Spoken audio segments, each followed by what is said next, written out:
Em alternativa à compra de casa, são muitos os portugueses que optam pelo arrendamento.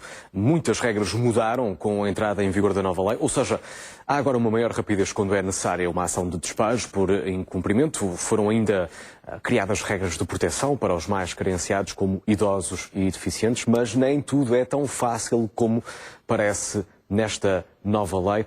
Lourença de Sousa Rita é advogada, trata de questões relacionadas com arrendamentos. Junta-se a este jornal a partir dos estúdios do Porto. Boa tarde, obrigado por ter aceitado o nosso convite. Pergunto-lhe, até porque tenho conhecimento que encontrou algumas falhas nesta nova legislação. Boa tarde. Falhas são mais faltam bastantes elementos, ainda para podermos ter um panorama global. A lei está a sair aos poucos e o problema é que, entretanto, os vários intervenientes, relativamente à atualização das rendas antigas, têm necessidade de iniciar os procedimentos e fazem-no sem saber todas as informações. Esse é o problema. Há muita falta de informação, creio. Não há muito tempo também aqui na TV24 discutimos também alguns problemas. Parecem haver muitos problemas de comunicação entre senhorios e os inquilinos, a propósito das tais famílias carenciadas que podem, de facto, exercer essa opção que é evitar o aumento da renda. Por outro lado, os proprietários dizem que é o Estado que deve ter esse dever social e não eles próprios. Portanto, na sua ótica, a lei entra em vigor, mas com muitos problemas de comunicação, com muitas dúvidas que eventualmente também podem suscitar, quem sabe, muitos casos em tribunal. Sim, a verdade é que o problema é que a lei entrou em vigor no passado dia 12 de novembro. Os proprietários dos imóveis quiseram iniciar os procedimentos de atualização das rendas antigas e a verdade é que os arrendatários, principalmente aqueles que têm mais de 65 anos ou que têm carência económica, têm o direito de, recebida uma comunicação de atualização de renda por parte dos senhorios, de invocar a situação de carência económica. O problema surge quando, apesar da lei ter entrado em vigor em 12 de novembro, naquela data ainda não tínhamos informações acerca dos critérios para determinação da carência económica, o que faz com que os processos fiquem numa espécie de suspensão. Entretanto, no passado dia 31 de dezembro, tivemos mais 2 diplomas que vieram ajudar a tentar clarificar esta situação. Mas mesmo assim ainda estamos à espera de restante regulamentação do Governo, nomeadamente as portarias que vão, no fundo, dizer às finanças, à administração fiscal, como hão de ser emitidas as declarações referentes aos rendimentos do agregado familiar do arrendatário, comprovativas das situações de carência económica.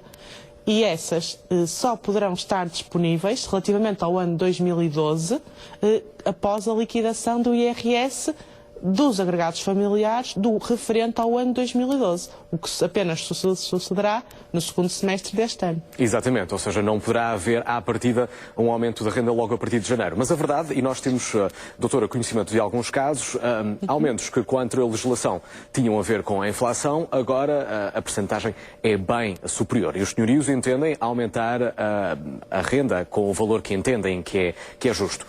No seguimento desta nossa conversa que estamos a ter, com estes problemas de comunicação e de uma lei que parece que ainda não está suficientemente clara, nesta altura podemos dizer que, na medida do possível, há uma maior clareza por parte dos direitos dos proprietários do que propriamente dos inquilinos?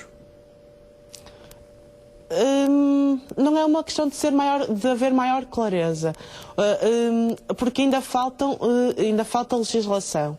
A questão que se coloca aqui é que nós temos um procedimento que, em teoria, podia ser iniciado a partir do dia 12 de novembro, mas que, em determinadas situações, nomeadamente se o arrendatário invocar carência económica, não sabemos quando é que ele se irá concretizar.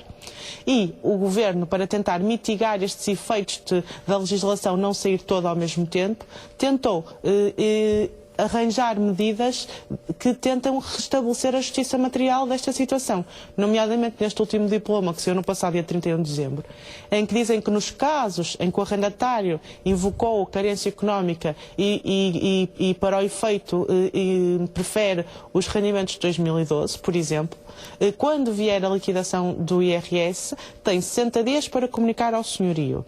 o senhorio que, após receber essa comunicação e confirmando-se a carência económica, aplicará uma nova renda. Ou seja, desde, imagina, uma comunicação que é feita agora em janeiro até, vejamos, agosto, setembro, temos um período de tempo em que ainda vamos estar perante a renda antiga. Renda antiga, mas depois, nessa altura, doutora, os senhorios terão direito a algum retroativo?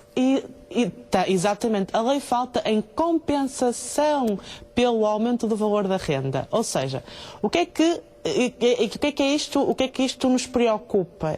Tem a ver com a questão da solvabilidade, ou seja, um arrendatário, quando invoca agora, perante uma comunicação de atualização extraordinária da renda de um senhorio, uma situação de carência económica, tem que ter noção e tem que ter de que pode eventualmente ter que pagar a diferença do valor da renda entre o período que invocou essa carência económica e o período em que vai ser-lhe aplicada uma renda atualizada de acordo com os seus rendimentos. Não obstante o legislador ter posto um teto, ou seja, diz que a diferença a pagar relativamente a todos esses meses não pode exceder metade do valor da renda atualizada, podemos estar a falar de milhares de euros. Milhares de euros que eu não sei se os arrendatários portugueses vão ter para entregar ao senhorio quando isso acontecer. Ou seja, estamos aqui numa situação que eventualmente pode gerar problemas de liquidez e mesmo de manutenção da relação arrendatícia. A ver, vamos. Agradeço a participação de Lourença de Sousa Rita neste jornal, uma advogada especialista nestas questões. Muito obrigado, bom fim de semana. Especialista nestas questões da lei do arrendamento que continuam ainda a suscitar muitas dúvidas.